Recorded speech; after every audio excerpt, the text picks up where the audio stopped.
Muchísimas gracias por mantener la sintonía con Uno más Uno y buenos días a quienes sintonizan el programa a partir de ahora.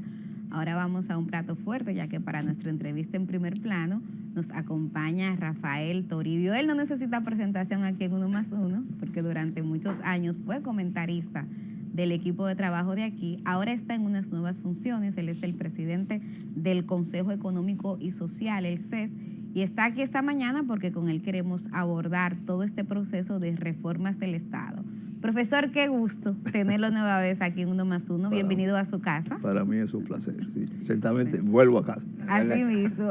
Profesor, el plan que ha presentado el gobierno, en voz del propio presidente de la República, parece muy ambicioso.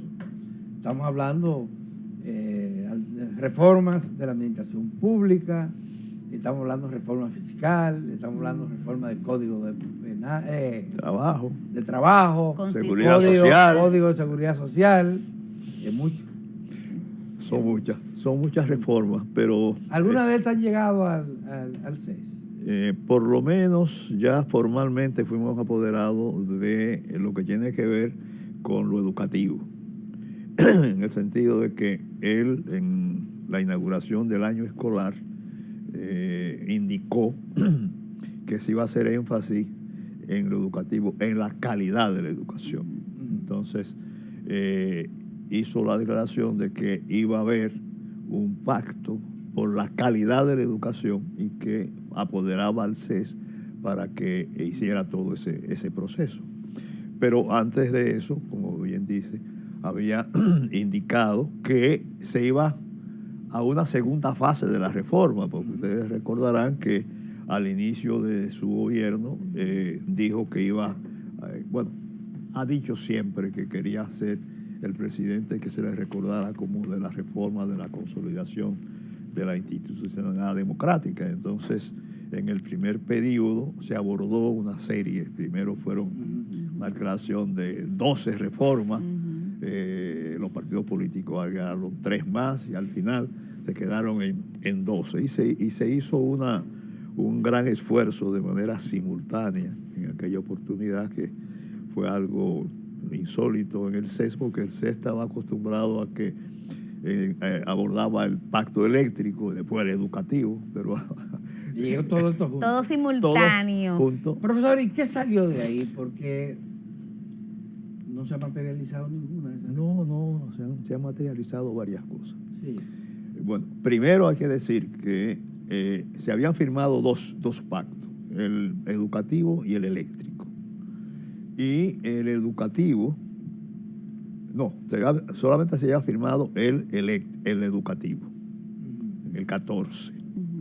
Y estuvo funcionando de manera, vamos a decir, no completo, pero hubo un funcionamiento de ese pacto. Ese pacto, además de los acuerdos, contenía una serie de mecanismos que tenían que darle seguimiento a la implementación. Y hubo un esfuerzo de esos mecanismos de darle seguimiento.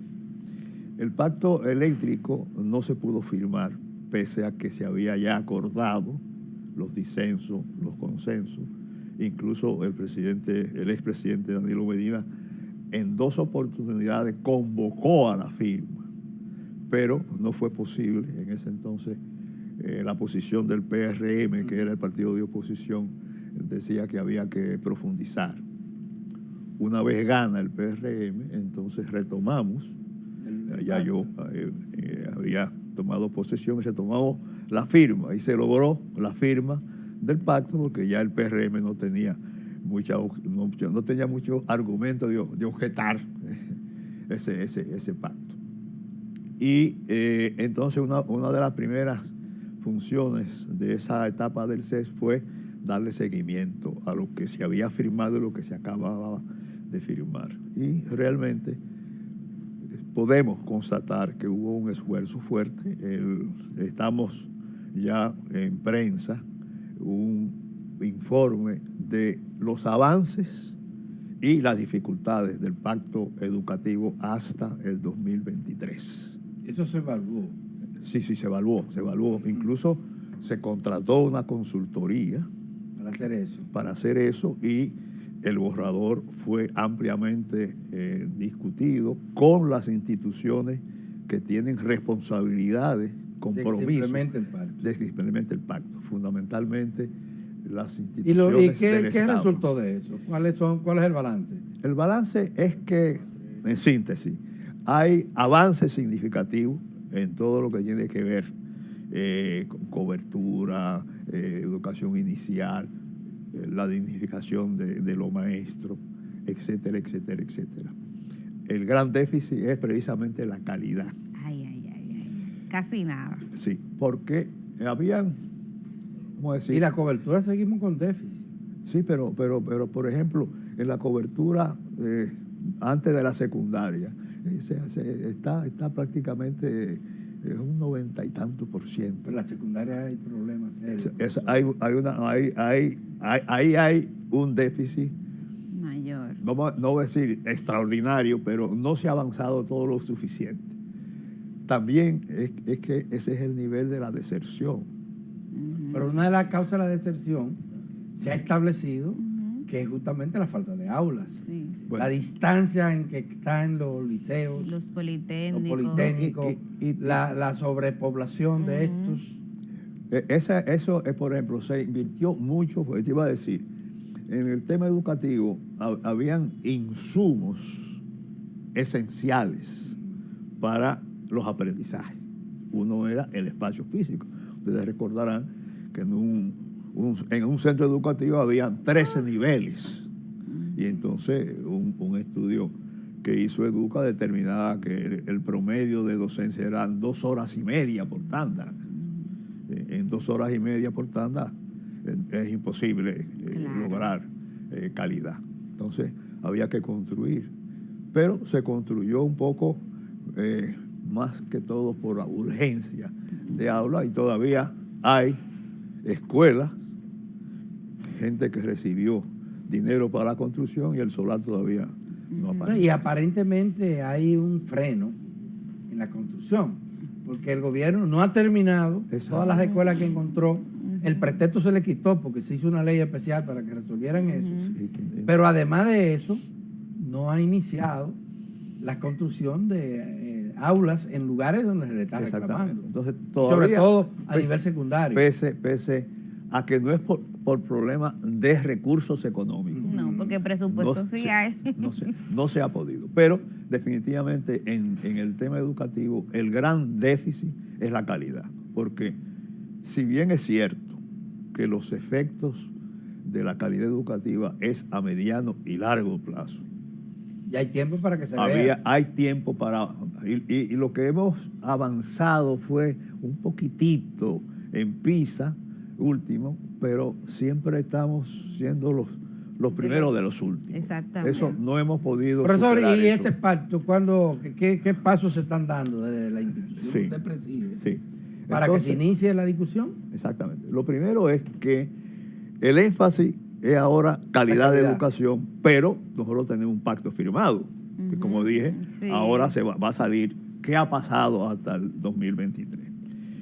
Y es bueno insistir que ya hubo una primera reunión con todas las autoridades máximas de los 3 niveles, porque el pacto educativo a veces no desconocemos, no hacemos el énfasis necesario en recalcar que fue un pacto para los 3 subsistemas, aunque lo que más llama la atención es el sector preuniversitario, pero en el pacto... Está el universitario también. Y el técnico profesional. Y el técnico, sí. Entonces, en esta oportunidad, en la primera reunión que tuvimos, se retomó que si bien se hace énfasis en la calidad educativa, es en los 3 niveles. 2, se parte de lo que está, porque el pacto que se firmó tiene 4.2, 4.3 y 4.4 sobre la calidad de educación en el nivel preuniversitario, el universitario y el técnico profesional. ¿Y entonces por qué es necesario un nuevo pacto? No, porque ahora el pacto es completo. Ahora es solo calidad. Específicamente ¿Qué vamos a calidad. hacer? ¿Qué vamos a hacer? Es decir, como lo estamos viendo, este nuevo pacto es para acelerar el logro de la calidad en todo el sistema, sin olvidar los otros compromisos que están en el pacto. Y eso, dentro de ese pacto se contempla la reforma que ha planteado el gobierno en la administración pública, que implicaría fusionar instituciones educativas dispersas. Ahora, por ejemplo, nosotros tenemos el Ministerio de Educación, se encarga de la educación preuniversitaria. Tenemos también el Ministerio de Educación Superior, pero está el Infotec. Exacto. Y los institutos técnicos. El INAEPI. No, está el comunitario. El comunitario. Ajá. Está el ITLA. El ITLA. Bueno, lo de la unificación del sector fue una idea que se barajó, pero que no se plasmó en una propuesta. Es decir, usted se está refiriendo a los diálogos. No. A los pactos. No, tú te referías que se está tratando de refundir instituciones y que hay en el sector educativo hay varias instituciones y que en otros países lo que existe es un ministerio de educación. Sí, uno solo. Y en algún momento incluso se lanzó la idea de que por qué no pensar en la reunificación del sector. Pero eso no se plasmó en una propuesta. No está plasmada, pero el gobierno, esta tarde, según anunció el propio gobierno, se va a referir a la reforma de la administración Exactamente. pública. Hoy en Y ya la semana anterior el ministro de Administración Pública adelantaba datos en ese sentido. Y se sabe, porque se ha dicho en otras ocasiones, que se está trabajando hace mucho en una propuesta. Vamos a ver. El CES no está implicado en eso. No, todavía no, porque primero nosotros hemos establecido, y ahora también se va a hacer ahí, de que se comienza el debate cuando hay una propuesta.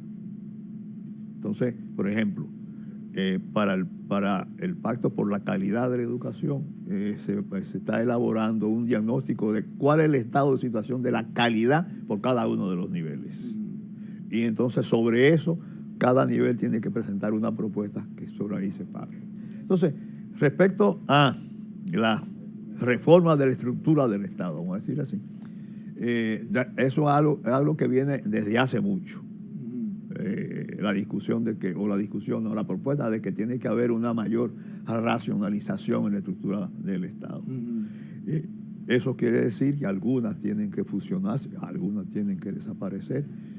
Hay que reconocer que después del discurso se ha hecho un esfuerzo, pero no en la dimensión que se esperaba. Entonces vamos a esperar a ver qué es lo que se va a plantear, cuáles son las... El CES no está en eso. Es decir, es que no hemos sido apoderados de eso. Claro, ya. Pero cuando se dialogó, profesor, sobre la posibilidad o no de esa unificación en el sector educativo, ¿le vieron potencialidad, le vieron beneficio en el CES de cara a lograr ese objetivo de aumentar la calidad? ¿Y cuál fue? De aumentar la calidad, sí. Sí. Es decir, hay un compromiso de que es una... Eso está contemplado en el pacto. Sí, pero que es una oportunidad para que, como el pacto tiene varios compromisos, uno de ellos es la calidad, que aquí se va a hacer un esfuerzo especial sobre la calidad porque ese es el déficit. Pero lo que yo le pregunto es, si cuando se estaba discutiendo este tema, usted dijo que hubo diálogo sobre la posible unificación o no de instituciones del sector educativo. No se dialogó en el Eso no CES. se ha discutido. A ese nivel no se ha discutido. Eso no se ha discutido porque realmente es unas indicaciones en esa dirección. Eso no se ha discutido, profesor, en el CES. Pero en el gobierno sí. Sí. El gobierno sí, tiene mucho discutiendo eso. Pero la cuestión es que no hay una propuesta. No la conoce. Incluso pero justamente por esto, porque el gobierno sigue avanzando en sus proyectadas reformas por distintas vías, y el CES está como al margen de todo esto. Ujú. Es que el gobierno ha desestimado usar esta vía, No, yo creo. o es que no llega el momento. No, yo primero se reflexiona y se buscan alternativas de acuerdo a la experiencia pasada.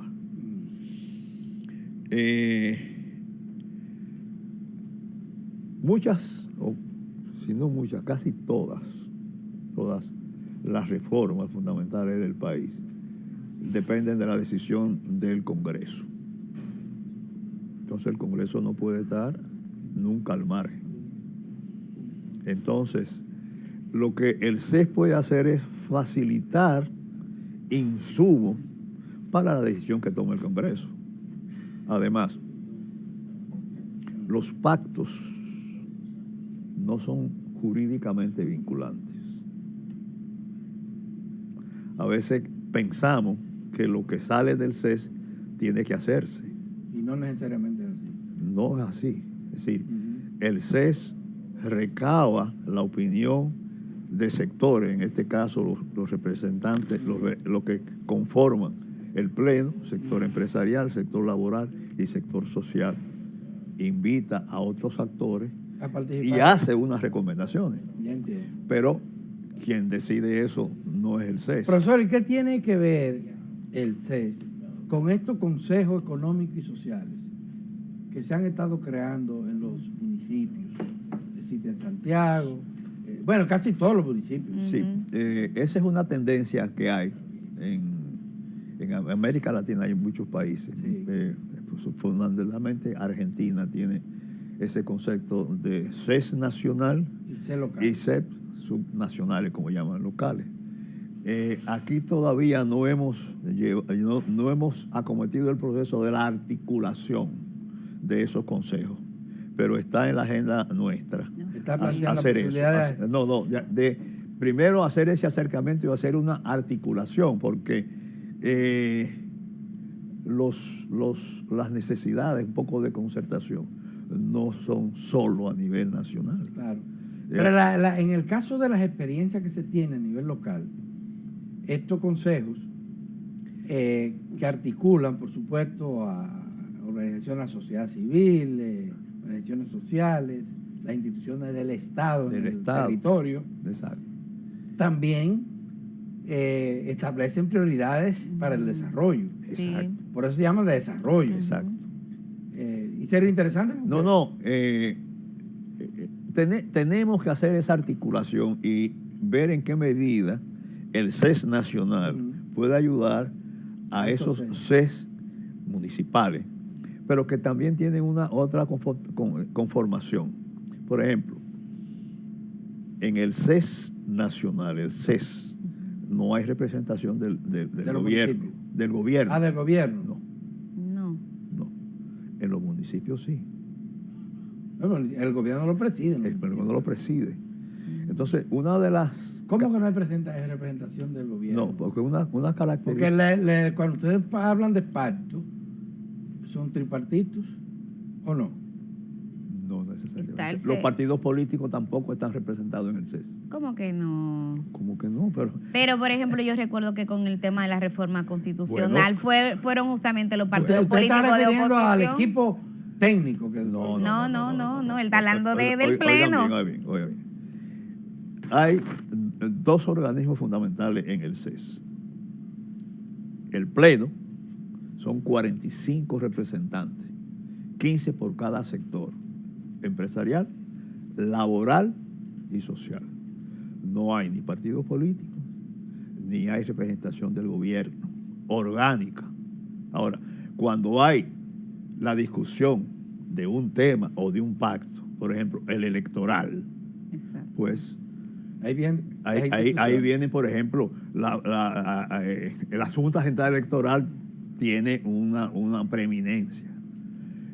Así sí es el Código de Trabajo. Pero una representación permanente del gobierno en el CES no la hay. Entonces el CES es un organismo para articular a la sociedad no gubernamental. No, porque el CES está adscrito orgánicamente a la Presidencia de la República, al Ministerio de la Presidencia de la República. Los fondos que nosotros recibimos provienen del Ministerio de Economía, Planificación y Desarrollo.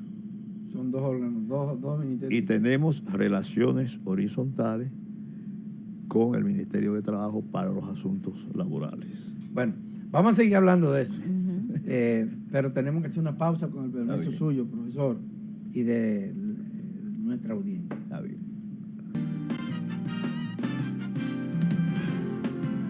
Gracias por continuar con Uno más Uno. Aquí estamos conversando con el presidente del Consejo Económico y Social. Se trata del profesor Rafael Toribio, pasado rector del INTET y además pasado presidente de la Asociación de Rectores Universitarios, entre muchísimas otras funciones que ha desempeñado el profesor Toribio. Estamos conversando sobre las reformas y sobre el papel que debería desempeñar en este proceso el CES que dirige el profesor Toribio. Profesor, lo interrumpimos. No, pero puede seguir. Que yo decía que los pactos no son vinculantes. Los compromisos que adquieren los sectores que son consultados, tú no lo puedes demandar jurídicamente, pero sí hay un compromiso que políticamente debe demandarse. Entonces yo creo que le corresponde, entre otras cosas, a los distintos sectores que tengan interés en los temas discutidos, también solicitar que esto se firmó, estos fueron acuerdos, y esos acuerdos es para que se cumplan. Algunos de los acuerdos que ha tenido la sociedad dominicana en los últimos tiempos han sido resultado casi siempre o han estado precedidos por conflictos serios, enfrentamientos. En el caso educativo había mucha lucha, mucha protesta, muchos puntos de vista distintos. El caso eléctrico también. Sí. Hoy en día hay temas de estos que no han desaparecido. Por ejemplo, en el caso eléctrico, uno se sorprende la cantidad de instituciones estatales que todavía hay vinculadas a la electricidad. Y se creó un ministerio de energía y minas. Sin embargo, fuera del ministerio están la mayoría de las instituciones que tienen que ver con electricidad. Hay una comisión energética, ahí están las distribuidoras de energía, que son 3, estatales todas. Está también, bueno, las últimas 2 plantas, se creó un órgano particular para dirigirla, las plantas más importantes, que se construyeron con fondos públicos. Sí. Entonces uno dice, ¿para qué sirve el bendito Ministerio de Energía y Minas si mantenemos todo esto? Porque todo esto implica una burocracia, profesor, que le cuesta al país dinero, mucho dinero. Una burocracia que es más grande a la que teníamos antes de la reforma de los años 90, cuando se habló de la reforma del sector eléctrico, entre otros sectores. En eso creo que, aunque se firmó en el 2021, un pacto que se había discutido antes, pero como dije que no se había firmado, se ha avanzado bastante en eso. Y próximamente también vamos a presentar el primer informe de ejecución del pacto eléctrico. También se hizo una consultoría, se buscó información de todos los compromisos de todas las instituciones que firmantes del pacto y el nivel de cumplimiento. Incluso, como es el primer informe de qué ha pasado, hemos hecho el esfuerzo. ¿Cuándo salen esos informes? ¿Cuándo? El último plazo que le dimos a las instituciones fue el 12 de septiembre. Okay. Eso está así. Porque ya está y se discutió. Lo que pasa es que habían muchas cosas, bueno, que estaban en proceso, no sabíamos bien el nivel específico, algunas de las que no teníamos información. Entonces hemos recabado, como es el primer informe, queremos que sea legítimo, no lanzarlo y que después dijeran uno, no, pero no me consultaron. Se le consultó, se le mandó a cada uno. El plazo... pero le dimos el último plazo, el 12 de este mes. De septiembre. Eso es el miércoles. El miércoles. Sí. Mire, le faltan informaciones sobre esto. Se va a obtener entonces en octubre, exactamente, digamos, sí. Más tardar. Eso es solamente hacer. Porque lo que yo veo, profesor, es... Perdón, y ahí va a haber mucha información de qué ha sucedido con los compromisos que se fijan. ¿Y lo estará tomando en cuenta el gobierno? Se supone que el gobierno sabe. Claro que sí. De estos informes, porque ya el gobierno está convocando para reforma de la administración pública. Y una de ellas, inclusive dicen que está muy avanzada. Sí. Es la del sector eléctrico. Tú sabes... Estaría muy avanzada. Sí. Que me queda una preocupación de esta conversación, porque intuyo un cambio en el rol del CES, que implicaría más un rol consultivo, pero esa necesidad del sector social de poder sentarse en una mesa a dialogar, si bien es cierto que el Congreso es el que tiene el poder político y por tanto jurídico y vinculante, creo que eso haría falta, profesor, en un momento donde hay tantas reformas importantes, por ejemplo, la reforma del sector salud, la reforma de la seguridad social, la reforma laboral. O sea, el sector social creo que perdería un espacio importante como el CES para dar a conocer y socializar sus inquietudes. No lo va a perder. No lo va a perder. Precisamente porque nosotros estamos incentivando ahora menos pactos y más dictámenes. Pero en la ley del CES se establece que deben haber comisiones permanentes de temas, por ejemplo, seguridad social, medio ambiente, y eso nunca se había hecho en el CES. ¿Pero existen esas comisiones? No, están en la ley. Sí. Pero no se han implementado. Ya nosotros estamos convocando la constitución de esas comisiones que van a permitir que los sectores representados en el CES puedan, a través de esas comisiones, analizar temas de su interés, no lo que vengan de fuera, y hacer conocer a la opinión pública y al gobierno sus consideraciones y sus recomendaciones en temas que tienen que ver con la vivienda. Es decir, hasta ahora el CES ha respondido más al interés de los gobiernos, no solamente de los gobiernos, que a los intereses del Estado. Y pocas veces, aunque la ley lo faculta, ha asumido una responsabilidad de debatir temas que los sectores estiman de interés y hacer conocer sus pareceres y sus sugerencias a los órganos que deben tomar la decisión. Y en este periodo nosotros vamos a incentivar esa capacidad dormida que tiene el CES de, por iniciativa propia, discutir los temas que crean que son de interés. Pero está muy tarde para algunos temas, por lo que decía Alberto, ya hay reformas que el gobierno ha planteado. Sí, pero una cosa son las reformas que salen, una ley, y también otra cosa es lo que pueden los sectores alimentar. Sí, y temas estructurales que van más allá de reformas. Exactamente. Entonces, yo creo que, miren, en 30 segundos, que usted sabe lo que significa esa musiquita. Simplemente decir, hay que valorar, en el contexto que tenemos próximo de América Latina, que existe un organismo en República Dominicana donde es posible sentarse a dialogar. Eso no lo tienen muchos países, profesor. En otros países no se dialoga. Claro. Enfrentamiento hasta armado. Aquí tenemos todavía esa oportunidad que debemos aprovechar. Profesor, muchísimas gracias por venir, no se nos quiera, que esté de aquí, de la casa. Por favor. Gracias por estar aquí y gracias a ustedes, damas y caballeros, por su sintonía. Les convidamos a que nos vemos mañana de nuevo en otra entrega de este que